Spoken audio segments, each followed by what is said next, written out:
at one of the biggest opportunities you are going to get. Because it would be the upset. And you pull this off. Oh, that would be a great upset. The joke's on you. Starting the pick and ban phase, getting to the actual nitty-gritty of the match here. The first ban coming out is a Shaco ban. So, Sign-Off played this champion, but the Thresh, that's a very strong ban. XDME with Catinator has done some nasty stuff with Thresh. Ask me later if you're interested, my rant about Thresh, but let's just say he may be my single least favorite champion. And I'm not surprised you don't want to fight him because he's also ridiculously strong. So, Pantheon banned out. These are, again, just targeted bans based on what we've seen Apes Together strong play. Hakarim, right now, Hakarim has received buffs, both actual direct buffs and kind of just sideways buffs with the Ghost getting upgraded.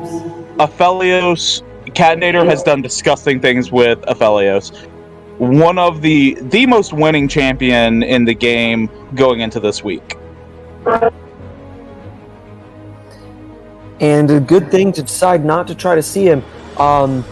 We only have a few seconds left here before we must see the first pick of Senna coming out from Appetizing Seal's first pick here. I'm kind of surprised to see that first. Responses of Volibear and a Morgana. So Senna's a strong flex pick. Both Volibear and Morgana also strong flex picks. Both of those can be junglers. Both of those can be laners. Who knows? And it looks like our last pick, I mean, I'm going to be honest, if this locks in, I think it's just okay, but... Oh, nope, never mind. My joke was ruined. Even Lee-Sin instead. No Rammus today. Definitely just exasperated troll floating Rammus. Black Oreo Cookie has the chance to pick up a strong AP here, or we could see either the AD or support they really want coming out. I think it's a good time to just go ahead and do that. Lock in your bottom lane and figure out what's actually going on with the opposing team comp after. Tom Kench sets up a good bottom lane.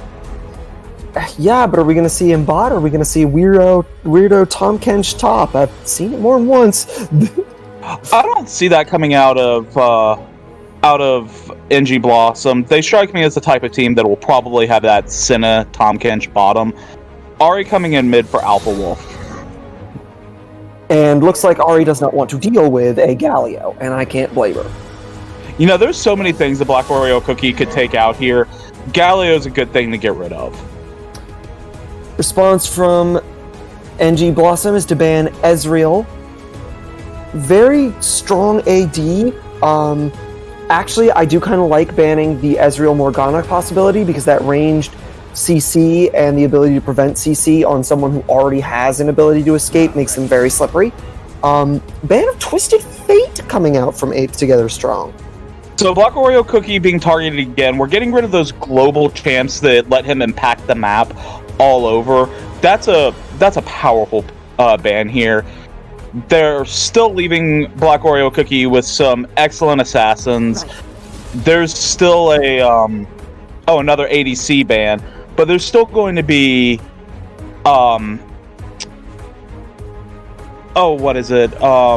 Syndra, a couple of other powerful AP assassins. Jinx locking in as the carry for Apes Together strong. I do like the idea of a Jinx with a Morgana too. I don't know how the range lines up, but I bet it would be possible to chain Morgana's binding with Jinx snappers, though that better not be what you're exactly angling for. Probably should just blow them up first. But I don't know if that Morgana's going to be in bottom lane. It's possible.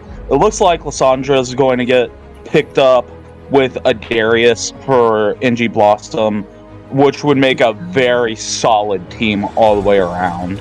We don't know what that last pick's going to be, but Lissandra is a good choice. I do think Lissandra's a powerful decision there. And it looks like we're going to have to talk about Syndra instead. Again, the absolute last second twist of the picks there. Now, Syndra is still good for a team fight. Not even close to not being. But I really liked the Lissandra for the amount of CC it added to their team. Yeah, I'm sure they're... You're right, so Morgana this is a Morgana jungle with a Volibear top lane, which I'm sure Darius and Volibear will be a good matchup, but I think I would have preferred that Morgana supporting Jinx, just giving that spell shield and the CC. Nami, just giving her regular heal and CC. Oh yeah, like I like Nami. Nami is one of my go-tos when I was playing more, and I do like Nami with the rest of their team, especially with her ultimate. It gives them a great engaging tool. They have a lot of good ways to make a fight stick or to start something of a fight, but they didn't have as much of a mass engage. I know Morgana can flash in and put her ult down, but there is a bit of a delay on the effect. Nami, that wave comes out and you have to choose which way are you going to dodge, what are you going to do, how are you going to split, and immediately gives you something to react to. But at the same time, yeah, Jinx with no escapes versus the frustration that is Tahm Kench, the Lee Sin coming in, flipping you out of position. Even Darius just pulling you somewhere where he can just beat the crap out of you with an axe. I really would have liked to see Morgana in that lane with them. Now, admittedly, we can see all of those benefits later in team fights, so it might turn out that just having the benefit present at all is what's going to make the difference. But so there's a pile of CC on Apes Together Strong, and then you have Volibear just leaping in there, disabling towers, and being a giant bear. But on the other side, you just have individually powerful champions in a strong team fighting composition. Darius, Syndra, and Senna all have excellent team fight abilities. Lee Sin's just an all-time good champion, and Tahm Kench is going to give them the kind of global pressure that between Sin and Tahm Kench, global pressure will be covered. You know, that's a good point, actually, because you talked about how two of Ape's bans, the Galio ban, the Twisted Fate ban, and while we're talking about the subject, I'm actually going to lump in the Hecarim ban too, and I'll explain why in a second. We're really targeting that kind of global map pressure. But they've still got that on the side of NG Blossom, because we've got things like that Tahm Kench. So now Hecarim obviously is not global, but with how quickly he can cross the map and how his ultimate can just, with the rest of it, can just send him flying out of somewhere you had no idea he was. Sure, it's not the same as global ult in the team fight, but I think it kind of lines up with the same idea. We don't want something jumping out of nowhere, effectively, whether nowhere is a different lane or 30 feet away in the jungle. So we're going to be able to have this confirmed here in just a moment. I want to see what these summoner spells are going to be, because I expect to see some cleanses on the side of NG Blossom. I am not sure we're going to see that coming out from... I don't think we need to see that coming out from Apes Together Strong, but... I've got to agree. That's going to show you just how aggressive Apes get to be if they can get the picks that they want to have, and if they can execute more ignites in team fights. That's going to give them their biggest advantage. If there is one advantage that Apes definitely has, it is hard CC. Now, NG Blossom is not completely lacking. Syndra's got a stun. Tahm Kench has got a stun, but they Senna has a root. Syndra has a. Senna has a good root. Senna has a root. Sorry, I thought you said Syndra has a root, and I was like, excuse me? And of course, Lee Sin has a reposition effect. Oh, heck yes. So it's not that they don't have any. It's that it all requires a bit more setup than Apes does. And there it is. We have Black Oreo Cookie carrying Cleanse. you can get away with it a little bit more. Catinator will have XDME just protecting him more or less at all times to just eat the Senna if hard CC hits. So, That's true. That's basically a cleanse right there. It's a cleanse that also gives you a shield that has a tank's health bar. Can you tell Tom annoys me? So I do appreciate we have Glacial Augment on Senna. We have Phase Rush on Syndra. These are some good choices. I hate seeing Conqueror still getting put down, but I think Lee Sin and Darius both benefit very well from Conqueror. Darius especially with the semi-nerfed Conqueror, just getting those bleed stacks on and just building up Conqueror. We're getting into the Rift now, though, so... Mm-hmm. Yeah, we are, but we've got a little bit of time before things start up. So I bet this will end up only being for my benefit. But in case there's anyone else out there who hasn't been in as many games or has some outdated knowledge, like I certainly do, you mentioned something about Volibear disabling towers.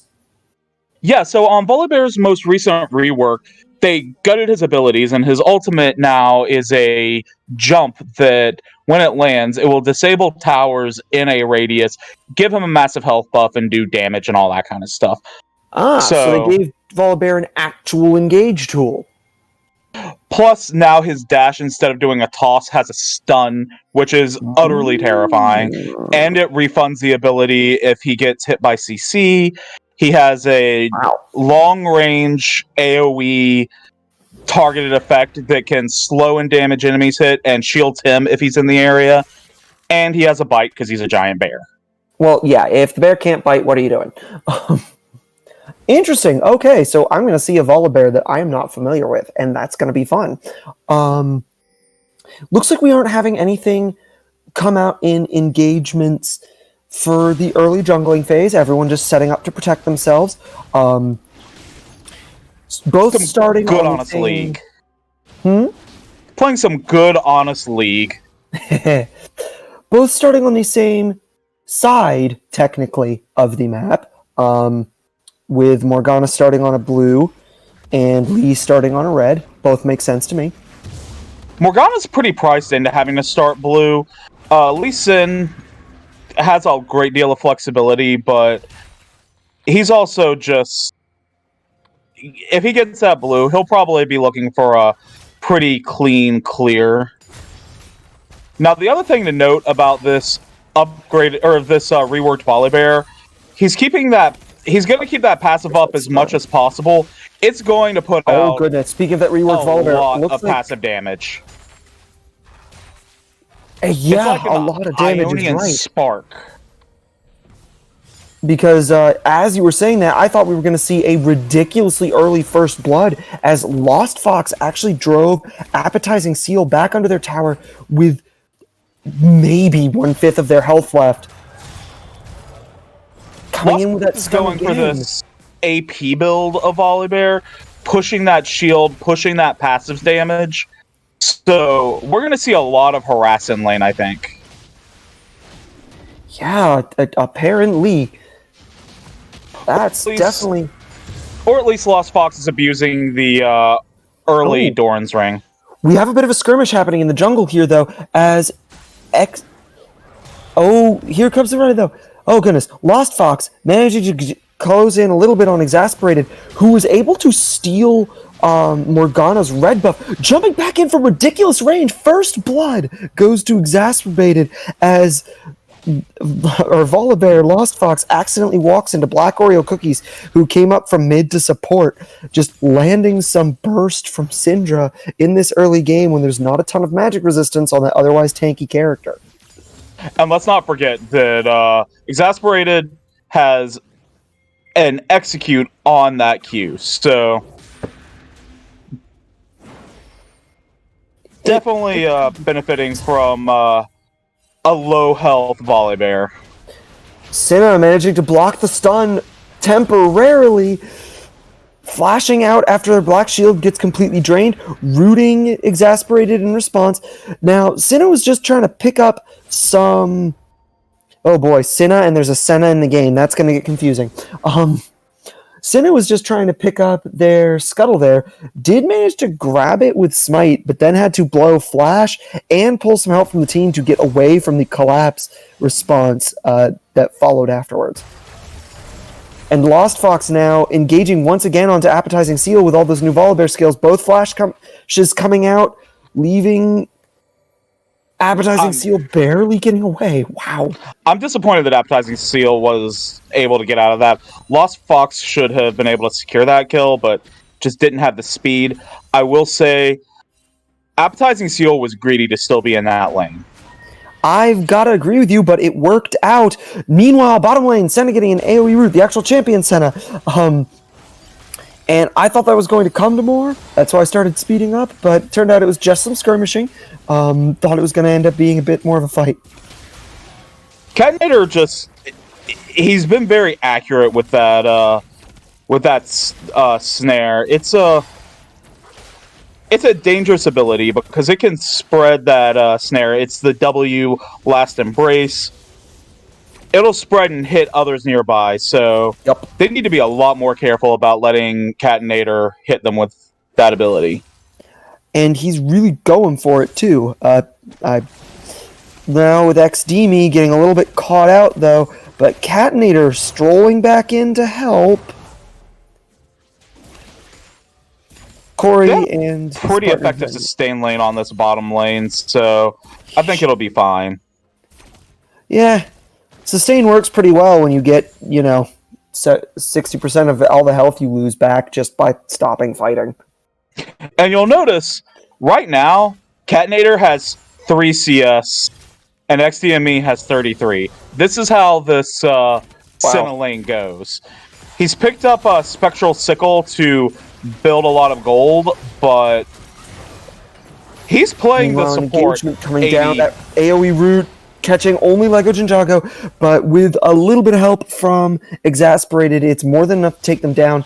Now, they did see that coming. They had the pink ward up, but they were just too deep. And it looks like that's going to spell the first dragon of the game. Yeah, it definitely does. Quick pickup of an Ocean Drake there, too. That sustain lane just got a little bit worse. Oh, but meanwhile in mid and top lane, skirmish is going down in 2 different places here. I don't know which one's going to come to anything first. And it looks like Black Oreo Cookies able to use that burst ultimate to slay Alpha Wolf, and then immediately afterwards a mutual kill in the top lane as both laners able to destroy each other. Darius getting the plain old knockout, but then getting caught in that exploding thunder from Volibear. Well, that and being stuck in the middle of your opponent's minion wave, it's still fairly early game. Those minions do a lot of damage, and that did much more than I think Appetizing Seal should have taken. Yeah, those minions can really change these early lane fights. Interestingly, Appetizing Seal is holding on to that teleport, just not wanting to give it up yet. Lost Fox fired it off relatively early. I think maybe they're just planning to wait for that first team fight, but we're past an early dragon. It might have been worthwhile to go ahead and get back to lane and secure some CS. More engagements coming down between Appetizing Seal and Lost Fox, too. Lost Fox deciding maybe enough is enough, but Appetizing Seal pulling them back in. Both champions looking incredibly low, and Lost Fox with all 5 bleed stacks. That's going to hurt for DOT, even if you don't get dunked. Lost Fox now sitting at very low health, but Appetizing Seal not looking too much better. That is a lane waiting to blow. Well, Appetizing Seal has this teleport. Hopefully it'll get used now. Massive roam coming in from mid. 2 members suddenly cornering the carry and support. Lego Ninjago, Corey Trevor, both pinned from all sides against their tower. And that is 4... Nope, one's leaving. 3 members beating on the bottom tower, getting that turret plating gold. And that teleport you mentioned not coming in to stop it. This is a lot of health going down with plating. This is a lot of gold coming out. still out of range to respond. I think we're going to see maybe one more plate, depending on the damage output here. Yeah. And this is why they didn't want Black Oreo Cookie to have one of these global champions. He's making his presence felt almost as much as Exasperated is. Black Oreo Cookie saying, yeah, fine, take my global alts. I'll just roam the old-fashioned way.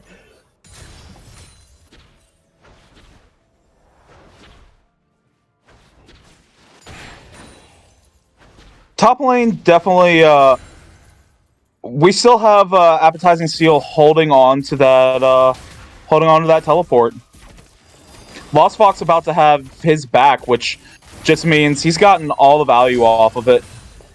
Yeah, it does. And speaking of value, we have a weird engagement coming out here. I say weird because it almost looked like Lost Fox flashed to the inside of the Darius spin. However, again, that 5 bleed stacks coming on, taking off another good few attacks after the engagement, leaving both champions at relatively low health. Lost Fox now walking around near Exasperated, who's going for that Shelly, picking up the plant as Exasperated takes the Shelly by themselves, actually. So Lost Fox is going to walk back into that lane with the exchange almost entirely undone, thanks to some indirect help, I guess you could say, from their jungler. And Fox being forced to teleport back as Exasperated Seal just says, hey, I ate some fruit. It's K. They weren't oranges, though.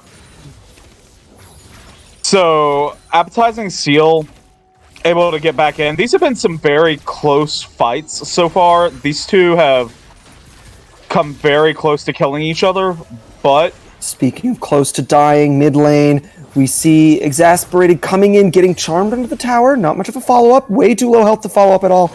And then just getting bopped by I can't even tell what. There wasn't even anything on the screen. I think it was just Lee Sin's Shockwave or something. I think it was the Q.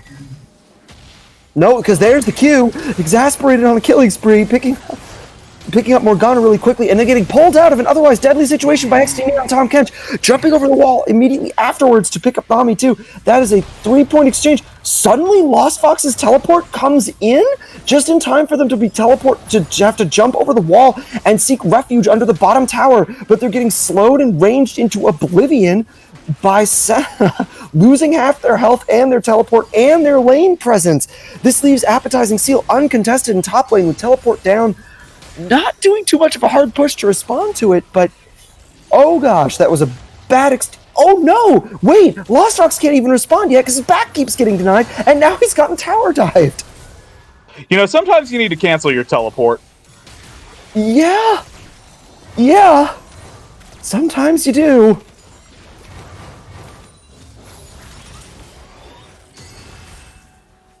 That's just like the exact opposite of what you want to have happen when you teleport. I'm kind of wondering if maybe he lacked an anchor at the start of that fight. If the ward to allow Lost Fox to teleport in came down too late, but they'd already committed to the strategy. Oh, Black Oreo Cookies immediately stunning and just ultimate bursting through the Ahri there, but immediately getting stunned by Sinna's Morgana ult, and then so low on health, Sinna with not too many skills to follow up with, but it may not matter if your health's set low, out of range. Disengage has occurred. Oh, so, but no time to talk, because here comes Exasperated diving under the bottom tower with XDME using their ult to get just behind it and picking up both Lego Jinjago and Corey Trevor.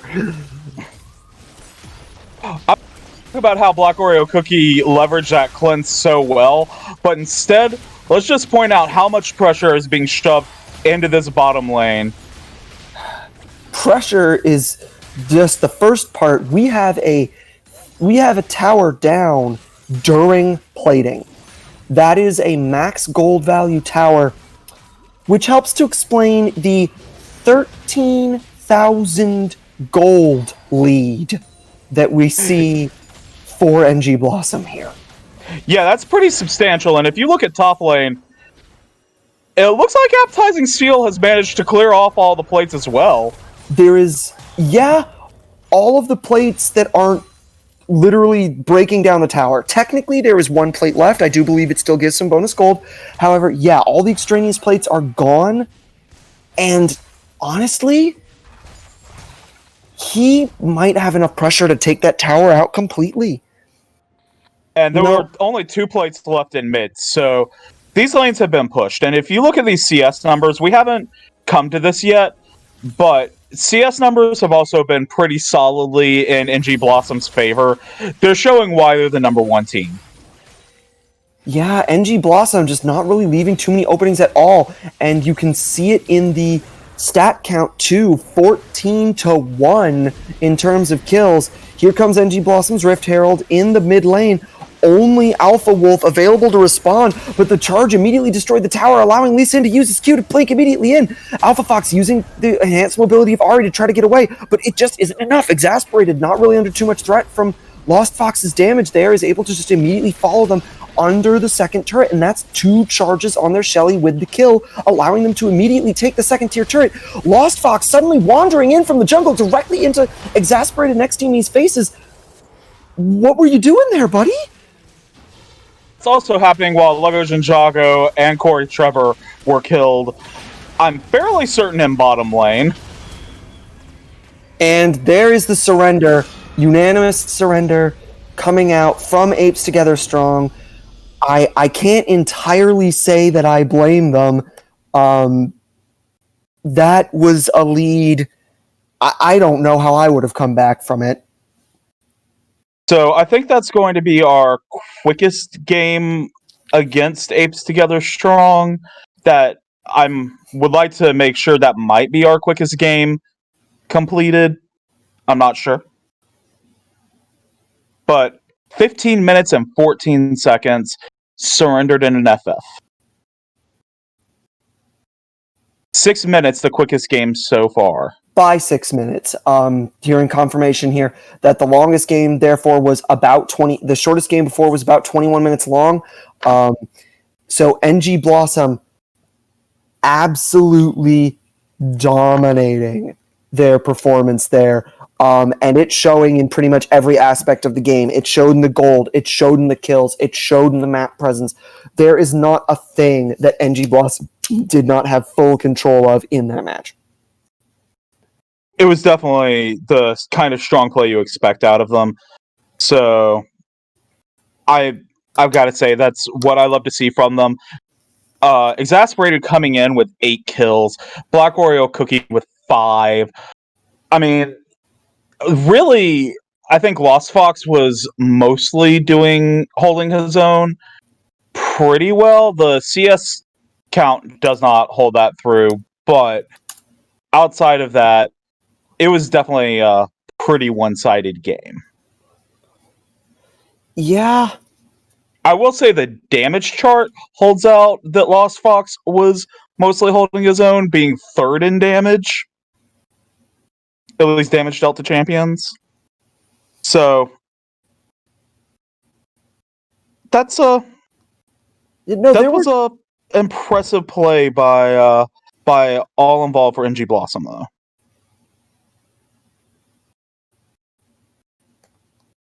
Yeah, it definitely was. And yeah, there were members of Ape were holding their own. It's not that they weren't at all. Just a little things coming in, coordination coming in from NG Blossom, just giving them so much leverage over everything that was going on. The amount of pressure coming from the mid lane roams was absolutely insane. And just it gave them enough of an opening to just blow the game wide open. And when you see it and can take it, you take it. All right. Well, before we get out today, we have a couple of announcements. First, I wanted to say that the All-Star the All-Star game is being pushed back just a little bit. I mean, midway through the season, probably not the best time to have picked our All-Stars quite yet. So it's going to be pushed back to Friday the 24th, right before week 8. Yeah, we wanted to open things up a bit for people, partially for the 4th of July holiday, so that people can, spend that with there with whoever they can. I know that it's hard to spend it with everyone right now, but doing whatever you're able to do right now, and not necessarily having to keep us in your schedule for that holiday. Which also means that ALS will not be happening next weekend on the 4th. Mm-hmm, We will be back with you the following weekend. So, the 11th. yeah. So, and also, last note about the All-Star thing, we kind of just wanted to, actually be able to incorporate more of the season in declaring people for the All-Star game. It felt a little more appropriate for the namesake of the whole thing anyway. But with all of that said, that is going to conclude our final game before our break. When we come back, we are going to be in the second half of the season. And everyone, whatever you're doing on your break, please enjoy it. Holidays are super important just for whatever they give you. I'm not going to tell you what the holiday is important for because that part doesn't matter. It's important for whatever you get to use it for. It's important for me to take a nap. And just we'll be here afterwards to do more of this. I have been Jeff the Magic Goat. And I am Nilix. We'll catch y'all on the 11th. Have a good time, everybody.